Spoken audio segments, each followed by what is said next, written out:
everyone, welcome back to Sweet Talks. I'm Tess, your host. Today, I'm joined by Aliyah Marie. You may know her from TikTok, where she has 7.5 million followers and shares stories about her relationship, mental health, and is all around really, really funny. Today, we're making angel food cake and talking about her mind, body, and soul. I cannot wait to bake with her. Don't forget to like, comment, and subscribe, and let's get into this episode. Hi, Aliyah. Hi! Welcome to the kitchen. Hi, I'm so excited to be here, and I'm excited to see what we cook up. Yes, so we're making angel food cake. Ooh, and that's like my childhood favorite, so yeah. You told me that your grandma made it for you every year, and I was like, wait, this is amazing, because when I ask people what their favorite dessert is, or like something that's meaningful to them, I've never gotten angel food cake. I've actually never had anyone bake angel food cake for me besides my grandma too, so this will be fun. I'm so excited. Yeah. I'm literally so excited. Okay, so let's get started. We have our dry ingredients here, which is cake flour, sugar, and salt. And then I did the heavy lifting here because it's really loud and we were like, you don't want a lot of sound. And so what I have in here, and I'll put it in here, but I have mixed together to medium peaks, egg whites, cream of tartar, a little bit of orange extract, and sugar and water. So I'm going to put it into this bowl. And essentially what we're going to be doing after I put it into the bowl is folding in the dry ingredients to the wet ingredients. So this is great. I feel like a cute little kid, like watching my mom. Like, I'm so excited to cook. You're like, oh my god, sweets. Yes. Oh, and I just dropped that. I was so close to going like this. No, but do then I it. was like, well, oh, I mean, yeah, you can eat it. try. It's just like meringue. So we're going to sift the dry ingredients into the wet ingredients. So this just basically aerates it more. And this is already really aerated. So I don't know if you know this about angel food cake, but I don't know that much actually that it's good. But I know. You're like, I know nothing. You know? I don't. So basically what helps it rise in the oven is just this mixture right here. So it's just egg whites. And usually we have like a baking soda or a baking powder, and that's what helps things rise. But there's another way to do it, which is more organic, which is just egg whites. And so that's why when we fold it in and it's like very smooth, you don't want to take the air away, you don't want to deflate it, because the whole point of an angel food cake. So I'll hold this if you want to pour some of that in. Okay, just like a little at a time? Yeah. Okay. Perfect. See, and like as it goes, so like, bam, bam, bam, bam, bam. Why don't you take this whisk and fold it in? So it's just like literally folding a piece of paper. Like, oh, yeah, exactly. Yeah, just actually, like that. my stepmom used to always like cook with me, and she taught me this too. And I was like, folding, that's interesting. I just stir. Yeah, you're like, stir. Yeah, she's like, no, that's not how you do it. My favorite thing is I always think of Schitt's Creek. Did you watch Schitt's Creek? I love that's such It's a my funny. I know, favorite. absolutely. I watch it with my grandpa, and it's amazing. And my favorite scene, 100%, is when he's like, when Moira's like, fold it in. Fold it in. And he's like, what do you mean? Like, you could just put the rest of that in, and then I'll sift it. You're like, you're going too slow. No. So, did your grandma make it from scratch when she made it? See, I feel a little guilty, but I don't think that she actually made it from scratch, I'm gonna be honest. She usually makes a lot of different things from scratch, but I'm pretty sure she would only make the icing from scratch, but she wouldn't make the actual cake itself. Got it. So, it's actually interesting because homemade, so I've done both, obviously. I've done box mixes, I've done homemade, and the boxed cake mix is like a lot more fluffy than the homemade. Really? one. Okay. It turns out the same, but the batter looks different, and I'm always like, am I doing this wrong? So now that we've mixed our batter together, I have a bundt pan. This is not actually what an angel food cake pan is, because like no one asks me to make angel food cake. So, but you can do it in this, a loaf pan. You could have a traditional angel food cake pan, but essentially you want it to be grease free. So the other thing about angel food cake, which is really interesting, is it's fat free. As in, it has no butter, no oil, no Crisco, anything like that. Yeah, it's almost like fluffy, like a cloud. Like that's what I love about angel food cake, though, is because I'm not too like. I'm more on the salty side, but this is like I can eat it so much without feeling guilty. Yeah, it's like 100%. It's like not really sugary. Like it's just like the right amount of sugar. I just love it so much. I totally agree. So because there's no fat in it, you don't want to mix it with fat. So usually you grease the pan. We do not grease anything when it comes to angel food cake. So we can just pour it in. Do you want to like? You can do the honors. It looks so fluffy. I just want to grab it like Play-Doh or something. Just coat it nicely all over. Yeah. And the best part too is that when it bakes, it's not going to like just stay in one place. It'll kind of like even itself out a little bit. So basically, angel food cake is a smart cake, right? It is, yeah. It's a sophisticated cake. Very sophisticated cake. Here we go. It doesn't look very good the way I'm doing it. You're probably looking like, why is No, this it looks so bad? great. It looks great. It does not look great. It does. Guys, it looks great. Okay. I'm gonna get every scoop because we love all the cake. Yeah, Okay. we never leave batter behind. There we go. I think that... Perfect. Okay, there you Yeah. go. I just give it like a little shake. So, like, we are done. That was the prep. That was super Awesome. easy. So now we're going to bake it for about 35 minutes, and then we got to let it rest for 3 hours. I know. Wow. So we'll catch you guys in a second. Okay, so we have now rested it for 3 hours. We took it out of the pan. Look at how it just... it's like, look at it. Yeah, now it looks a lot better. I wish I could put myself in the oven and make myself look better like this. Honestly, me too. If it was that quick of a... Cheers. Awesome. I am so excited. Can't wait to dig in. I just love whipped cream, fresh berries, and an angel food cake. You can use your hands. Okay. You were like... I didn't just know. Just fist it. Just grab all of them and... Yeah. Okay. I'm going in. It's just so fluffy, like you're saying. Like, it's such a cloud. Yeah, I love this cake. Like, I feel like most people haven't tried angel food cake, and if you haven't, you should, because it's very fluffy and light, and it doesn't make you feel guilty after eating it, and I feel like that's the best part. I could eat the whole thing. So, your grandma made this for you every year for your birthday. Yeah, every year, and she just made it for me one time. I remember, just because I was kind of like her thing. I don't know where she got it, but she always made them. And then I thought, this is really good. So every time she asked me if I wanted cake, I was like, angel food cake. So it was just kind of like, she just always made it. Yeah. With fruit, too, and everything. So this is fun. So what was it like growing up? Was your grandma a big part of your life? Yeah, so my grandma and grandpa were always a really huge part of my life. I would say they're one of my favorite people in the whole world, actually. My grandma was like the sweetest woman you'll ever meet in your entire life if you ever get to meet her. I really want to meet her. Like, Yeah. everything you're telling me, I just like want to be her friend. Yeah, she always used to take me camping. My grandpa would be there with me. My grandpa really brought my weird side out, I think. He was always making weird faces at me, and like when we were younger, there's always pictures of like, and I'm very like on my videos, I love making weird faces, so I think he was really a help with that. Yeah. And also, my grandma was kind of the reason I loved making videos, actually. Really? She loved photography a lot, and so she had a camera, and I used to be like, oh, like, can I play on your camera? And so I would do these vlogs for my dad, because we weren't, like, super, super close, and I really wanted to get closer to my dad, I feel like. So one of the reasons that I think I got closer was making him laugh from videos. Oh, I love that. So I would vlog, but I wouldn't talk like normal. It's kind of embarrassing, but it's super funny, but I would talk like this. So, like, anything I was doing, I was very much like, I'm going to, like, just really weird. That's so Anyways, so my dad loved that, and so I think that was the reason I wanted to do social media. I was like, I love the fact that I can make this really weird, crazy video and totally be myself, and I make someone laugh. Yeah. I just remember being like, this is Like, what I want to do. brain blast. Yeah, so, I don't know, I feel like she's like one of the big reasons that I'm doing what I'm doing now too, Yeah. which is super cool. When did you start social media? It must have been a young age that first of all, you were starting the videos for your dad, and then when did you transition into like social media, posting online? Yeah, so it really started off because I met my boyfriend freshman year of high school. So we were a couple for a while, and people just started being like, oh my gosh, like, you guys are so cute, you guys should start an Instagram together. So at first we were like, that was kind of everything that was there, Instagram, YouTube, but like we didn't think about it that much. So I was like, okay.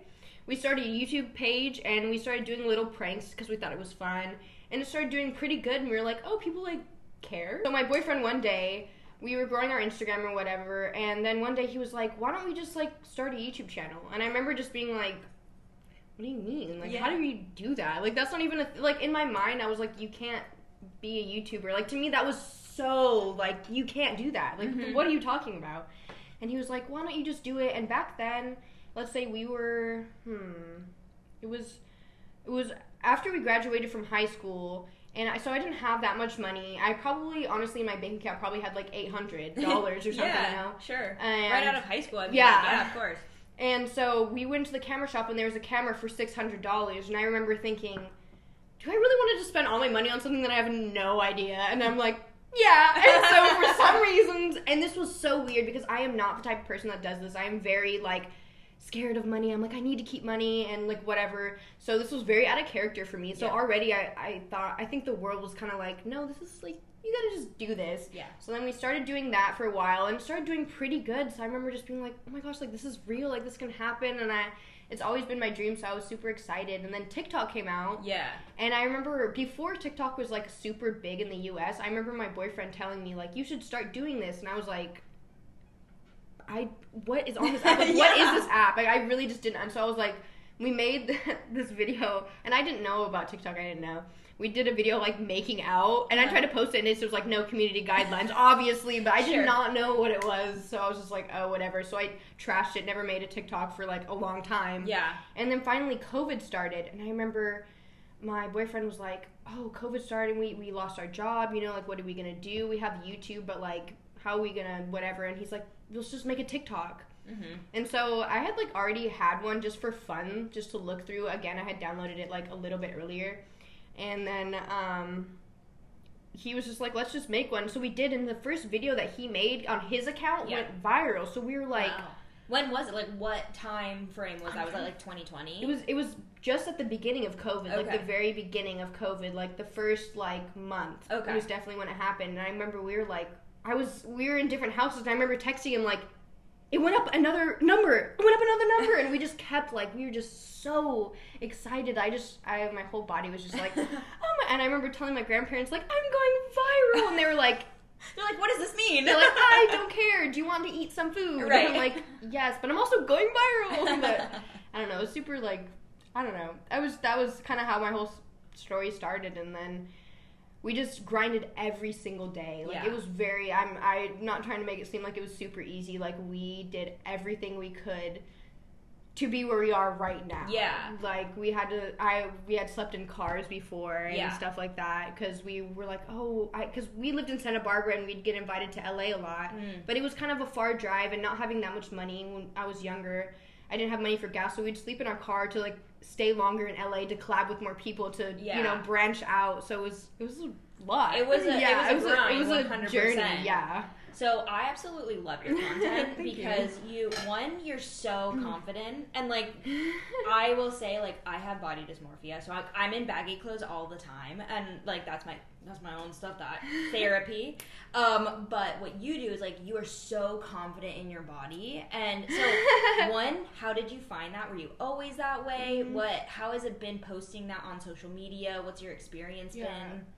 I would say I just made a face when you said that, because it's weird.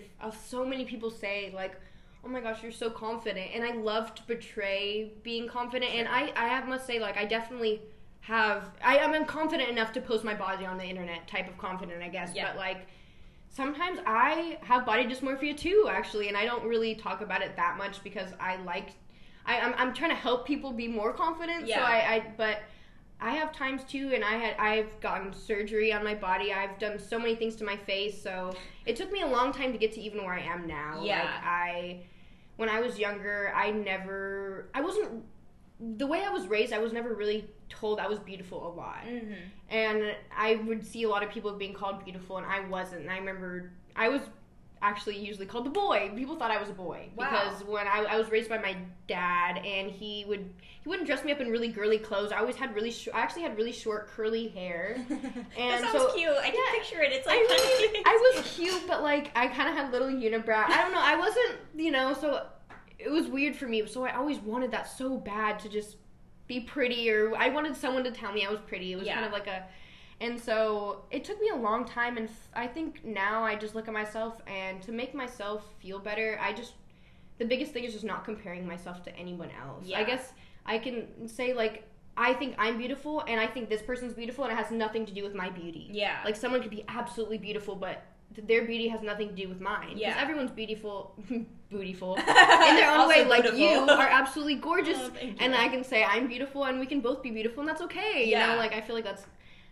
really hard, especially with social media, with a lot of people doing Facetune. And one thing I will say, and I'm very sick to this, I've never used Facetune on my face, and I never will. And if you look at my pictures on Instagram, you will see my holes from my surgeries. So what surgeries have you had? Well, I guess I've only had one. I guess I had a BBL Brazilian butt lift. Yeah. So they took all the fat from my stomach and my back, which wasn't a lot. Yeah. It really wasn't.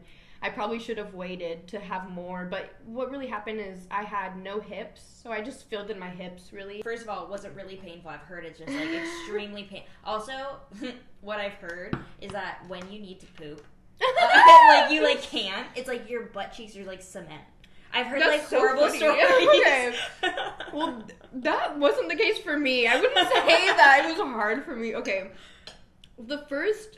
Okay, well, I'll just start off from the very beginning. The first day that I had gotten my BBL, oh my gosh, I woke up and I was shaking so bad. Yeah. I was terrified. My whole body just felt like it was in shock. I was super cold. I just felt Well, that makes sense. super Like, they, cold. like, recomped your body, right? Yeah. So it's like, your body's like, what is happening? No, right now? I just felt insane, and I remember my boyfriend was late because he was stuck in traffic, so they closed the curtain on me and started doing stuff on the other side, and I was sitting there by myself going, oh no. like, it was not fun. Yeah. It was really scary. When I finally got in the car, I just felt terrible, honestly, and I just felt like I felt bad for my body. Yeah. Like, I just felt like, oh my gosh, I just put my body through so much, and it's given me so much, and I did this to it. Yeah. I feel bad saying this because obviously I did it, and I must say I wouldn't take it back for myself. Yeah.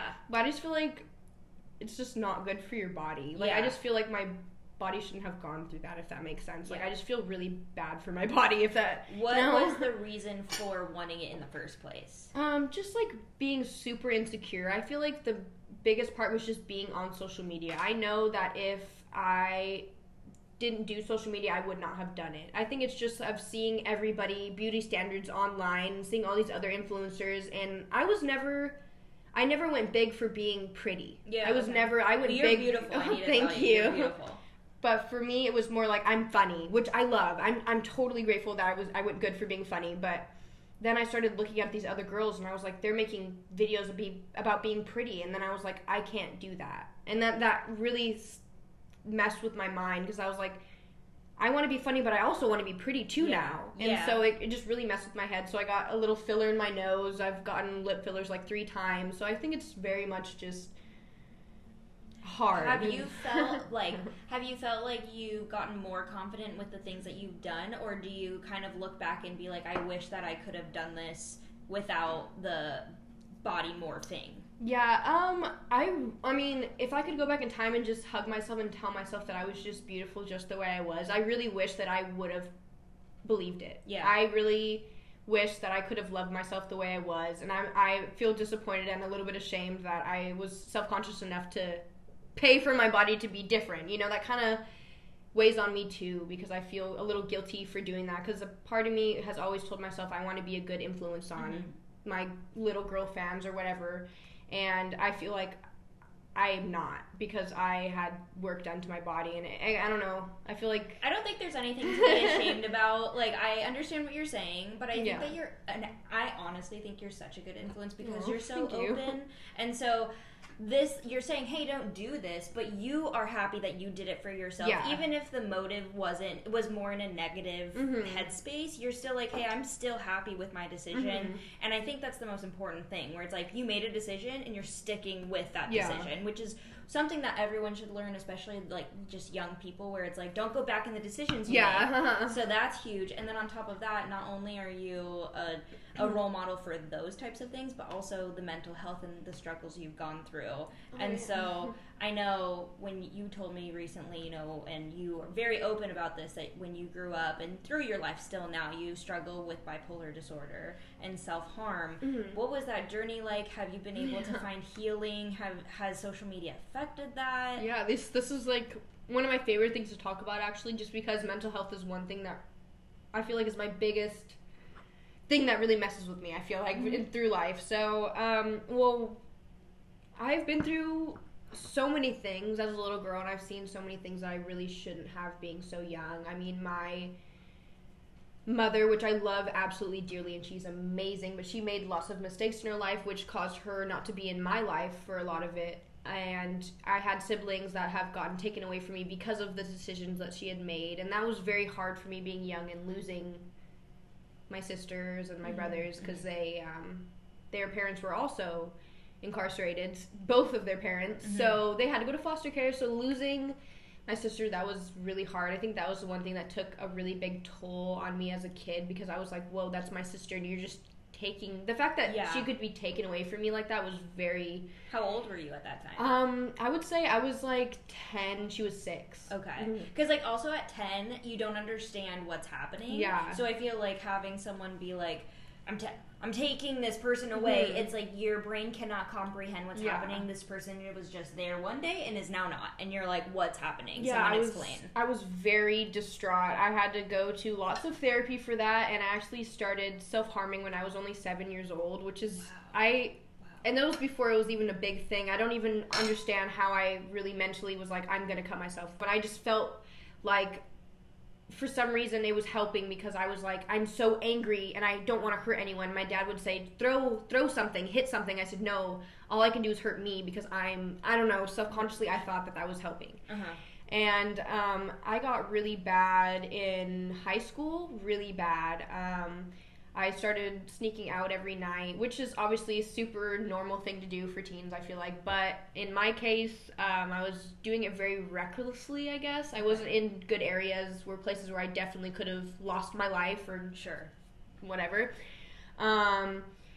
So, yeah, I started doing that. I started skipping school. I never started doing drugs when I was younger, but I think mentally I was almost worse than being on drugs. In my mind, I was so messed up, and I remember telling my dad, I'm not normal. Something's wrong with me. I don't know what's going on. Something's different about me. I just remember feeling in my mind that I wasn't like everybody else. Yeah. Like, I would talk to people about my feelings, and they would look at me like I was crazy. Like, something little would happen, and I would just explode, and I was like, why don't other people do this? Why do I feel so sad? Why do all these... And it was just really crazy for me, and I started telling my dad, like, I just want to die.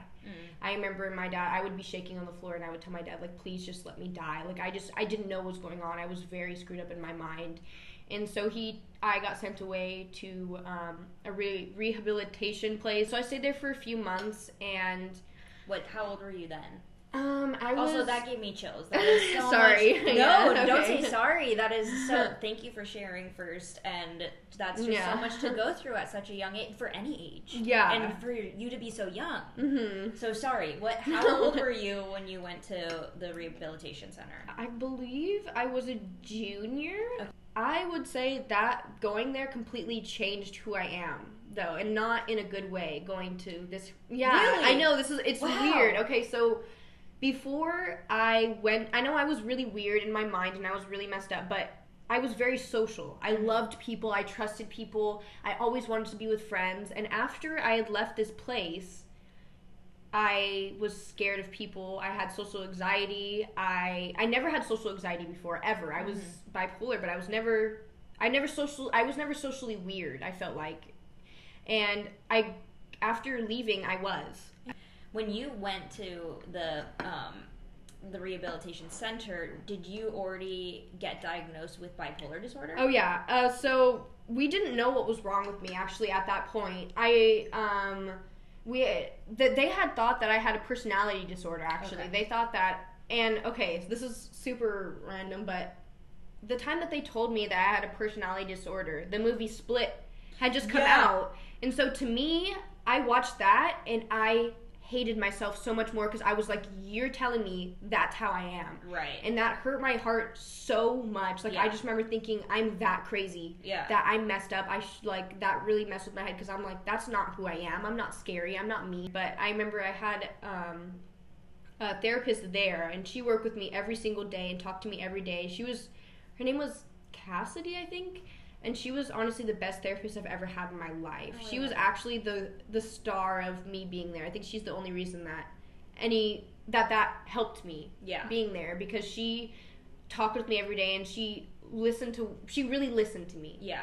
And she was like, no, you don't have personality disorder, you're bipolar. Yeah. And that actually helped me so much, because I was like, okay, so I'm not like Split. That's not me. And so that was like, and I'm just going to say this because I don't want to offend anyone. I know that that's not how every personality disorder person is. I definitely know that that is not how they are. But to me, hearing that and seeing that movie, I thought that was all it was. Yeah. So that was scary. I just wanted to say that so I don't offend anyone. But yeah, that's how I figured it out. And then from there, it kind of helped me because I was like, okay, so now I know that this is what I am. This is why that I don't feel normal. And that helped me because I was like, now I know I'm not crazy. So I started taking lots of different types of medications.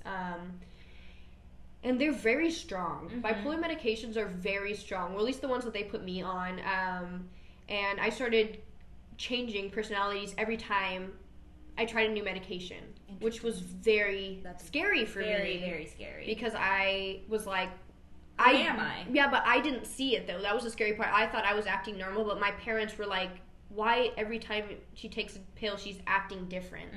And so that scared me because I was like, how are you seeing this and I'm not? I've definitely learned how to talk about it without triggering myself. Before, it was really hard. Yeah. But now it's a lot easier because I feel like it's more therapeutic now. Like, I think of it as I'm helping other people now when I'm talking. So that makes me feel better. Yeah. People, like, if, there could be a young boy or girl watching and they could be like, oh my god, that happens to me and I didn't know it was happening. And now, like, okay, I'm not alone. This does happen, and look, she's doing fantastic, because you are doing fantastic, so like you went through all of these things, but you're doing amazing, and that I think that you're really inspiring people way. Do you see yourself staying in social media forever? Is that something that you want to make a career out of indefinitely?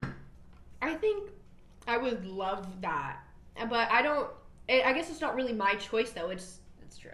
People. Yeah. If you guys continue to watch me, I will gladly give you content because I love doing it. It's my passion. But I think that even if people stop watching me, I think I would still probably post just because I just love to do it. I think it's just super fun. I do want to, like, do more, though. I don't just want to do social media. I'd love to have other sources of income as well. Like, I want to start a business at some point, maybe, but I'm just trying to figure out how I want to do things. So I'm just slowly taking everything in, I guess. Do you know what type of business you would want to run? I smoke a lot of weed, so I try not to talk about it too much on social media because I don't want to influence all these other kids to smoke. That's why I try not to talk about it as much, but I would love to start a business that was like, actually, you'd probably love this, kind of like an edibles place, but like, because usually when you get edibles, they're like brownies, whatever. I would love to start something that's like gourmet, but like with weed in it. And also, like, I love, they're totally different, but I love like manifestation and like bath salts and special oils. So I would love to do like a business that was like a side that was like the weed side or whatever, and also like a side that was like I would make like manifestation, like oils and just like special money candles where it's like they brings money to you. I love all that type of stuff. Like witchcraft type stuff, I guess. Oh, I love that. So I would love to have a business that was kind of like a mixture of those two, because it's like stuff that I love. What do you view in the future as like you have been / are successful?